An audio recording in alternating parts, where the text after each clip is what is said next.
This is SportyFM, the voice of sport. Anything sport, SportyFM got you, the voice of sport.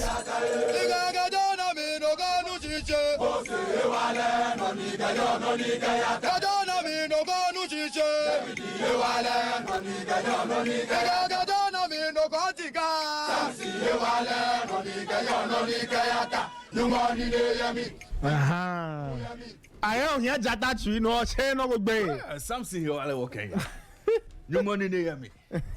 Nathan, last Friday, I advised the FA against continuing football-related matters in this country. They refused to listen. They refused to listen to me. But you know what happened? What happened? Last weekend, in Division 1, Zone 1B, Wamanafo Mighty Royals versus Boffa Kwatano played a game at the Wamanafo Community Park. Ladies and gentlemen, we saw a near repeat of what happened in 2021 when referees were brutalized. Referees were bleeding with broken heads, broken nose. We saw a repeat of that this weekend. You see, we said match venues are not safe. Football, hooliganism, or security and safety matters concerning Ghana football are not exclusive to Ghana Premier League. Wait. Put your modalities in place to make sure every match venue is safe in this country for supporters, for fans, for match officials, for everybody. FA said no. Nathan, it's as if wisdom has eluded the decision makers at the Football Association. It's as if something is happening. Something is wrong. Wisdom has eluded them. I'm telling you. That's serious. It is. You see, the level of decision making, the quality of decisions they are taking, it's questionable. It's unbelievable. Yeah. And I repeat, it's as if wisdom has eluded the decision makers. Hey. So as we speak, the FA yesterday charged Wamanafo Mighty Royals. Yes. Let me read what they said. Wamanafo Mighty Royals have been charged with a breach of Section 16 of the GFA Disciplinary Code 2019 following their Access Bank Division 1 League match against Boffa Kwatano FC. It is alleged that the club failed to ensure the safety of match officials of the said game and their supporters behaved inappropriately. They have until Wednesday, February 12, 2025 to respond to charges. So there was violence at Wamanafo.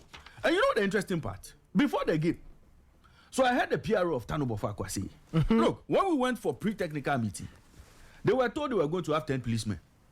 And he said, look, knowing the history of Boffa Kwa and Wamanafo Mighty Royals, they cannot afford to have just 10 policemen. Last season, they were involved in a similar incident. The biggest one was 2021, when they were charged, when they were fined 20,000 cedis and the facility was banned for the rest of the season. That was 2020-2021 season.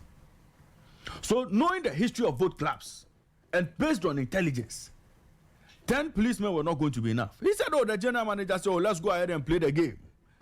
More policemen will come. Nathan, there was disaster. The referees were attacked. The referees were assaulted because fans claimed the referee was being biased. The game ended 0-0. Ladies and gentlemen, when we advise the FA and they don't listen, these are some of the things that happen. So on the back of all of this, the FA Nicodemously sneaked into Kumasi. They didn't sneak it. They sneak The out. FA sneaked into Kumasi. Why? Where did they put themselves under a cloth to go to Kumasi or what? When this whole How did they sneak into? when this whole Nana Pole matter happened, the FA didn't go to Kumasi. It was the IGP who mobilized his men and went to meet the Kotoko IMC to commiserate with them. But Raymond, you said the matter was murder. Murder is a criminal matter. Take your time. Take your time. The IGP went there to show concern, but the FA, they didn't go. Yesterday, they sneaked into Kumasi to go and meet the IMC. After all the happenings in Wamanafo, after all the happenings around in Swatre that we've not reached a conclusion, that we've not brought finality to, they quickly went to Kumasi to go and tell the IMC, oh, everything is under control, let's play football again. Hey! Oh, everything is fine. We want our football to resume. The suspension is not helping us. Jesus Christ. Ah, Nathan. Ani, onukwa beshialo. What is happening? I'm going to pay wale. Onukwa beshialo. Jesus. So, Nana Odro Safo, Nana Safo Odro led the delegation to go and tell Kotoko IMC. Yeah? Led by Nana Apimka. Nana Apinkra. Ewa. He has a nickname. That one, immortal teacher. Nathan. It's not a nickname. It's like his title. His title. He has a title. That title, we'll mention it here. So they want to see Nana Apinkra Ewa to tell him that, oh, I'll have Kotoko to come and play the dig again. Hey, when nothing has been done with regards to the proposal, Kotoko and Haas sent to the FA. So Nathan, they went there with no counter proposal. They went there with no MOU concerning the issues that were put before them. Ladies and gentlemen, Nana did not mince words at all. Nana gave it to them. You see? Woto. Nana gave it to them. Rough. And you see? And you see? Nathan, I didn't want to put English on Nana's voice. So when the Nana is done, I also have Nana in this room. Kevin, what did Nana say?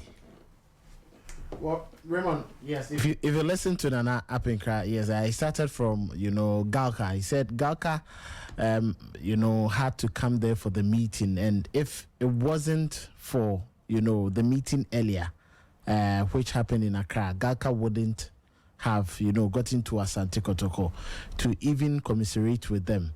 For the GFA, they know that they as Asante Kotoko and Hartlepool, they know that they don't value the two clubs. That is, the GFA doesn't value the two clubs. But they are going to force the Ghana FA to value and respect the two clubs. And that they are going to show that they are Asante Kotoko and Hartlepool, the two powerhouses when it comes to Ghana football. He also stated that the GFA didn't reach out to Asante Kotoko as an affected club, but decided to, come to Kumasi unannounced and then commiserate with the wife of Pole. Pole is not a member of the GFA. It is rather an Asante Kotoko who is a member of the FA. So why then do they go to Pole's family without even getting to the club that Pole is affiliated to? To get to Pole, you need to go through Asante Kotoko to the circles before you can descend to Pole's family.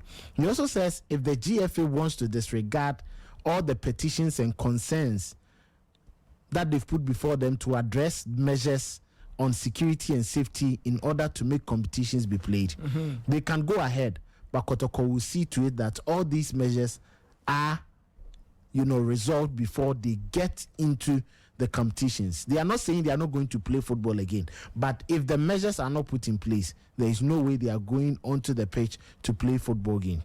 He also states that there has never been a time since he took charge as management committee chair for Asante Kotoko that he has seen Galka fight for the clubs. He says that if it wasn't for their trip to Accra, Galka wouldn't have even reached out to them. Meanwhile, Galka is supposed to be the welfare body of all clubs in Ghana. He has also put it to the GFA that they are not oblivion of the hostile environment in the other centers, and that he says Kotoko would have to be actually compensated. The GFA have been focused on just finding and charging players instead of looking at the issues that went on, that in the heat of the matter, they just decided to, spell out punishment instead of going out to probe into the matter. As it stands now, he wants people like Ignatius Bafwewa and others who incited fans to start the maltreatment and the disturbances that eventually resulted in the stabbing and the death of their fan, Pole, to be actually probed, and whatever punishment that they due them should be meted out to them. So, in summary, he held no bars, in his speech. And he says that Kotoko are going to be insistent that they are going to have all these measures put in place to ensure safety and security before they come back. And he made mention that there is disrespect for the FA, and that the FA seem not to be respectful of the clubs and then understand the issue at hand. Maybe the voice failed to play certain aspects, but for this aspect that you've given out, that this is a brief summary. It is what it is.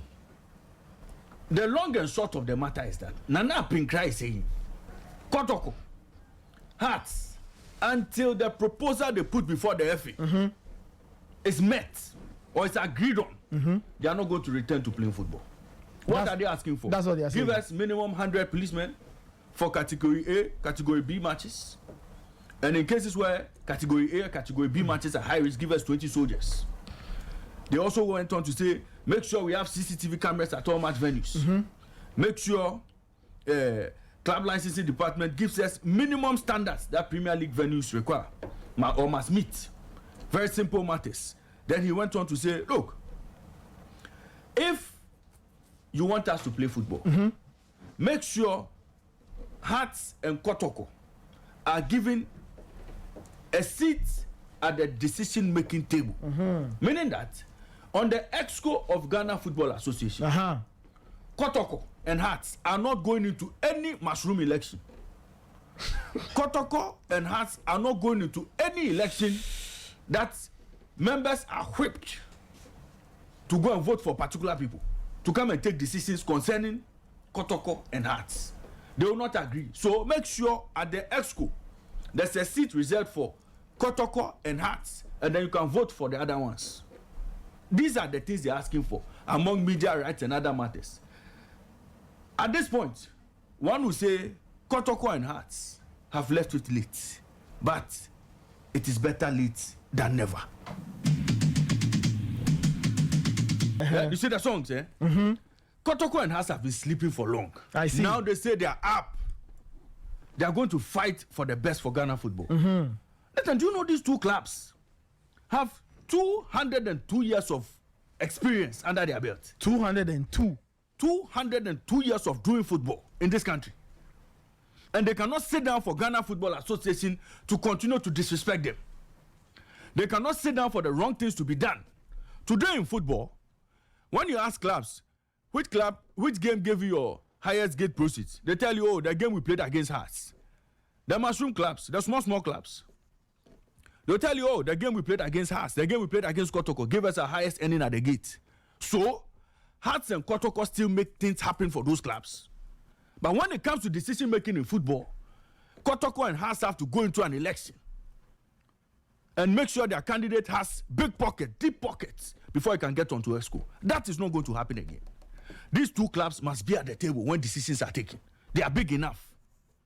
They've left it late, but like I said, it is better late than never. And from now on, we know that these two clubs, Hearts and Kotoko, will fight for the best for Ghana football. They will not leave any stone unturned with regards to making sure the proposal they brought is met and agreed on by the FA. They came to that meeting with no counter proposal, no agreement, but they came to tell Kotoko to go and play football. And Kotoko must stand up and fight for their rights in this matter. This is SportyFM, the voice of sport.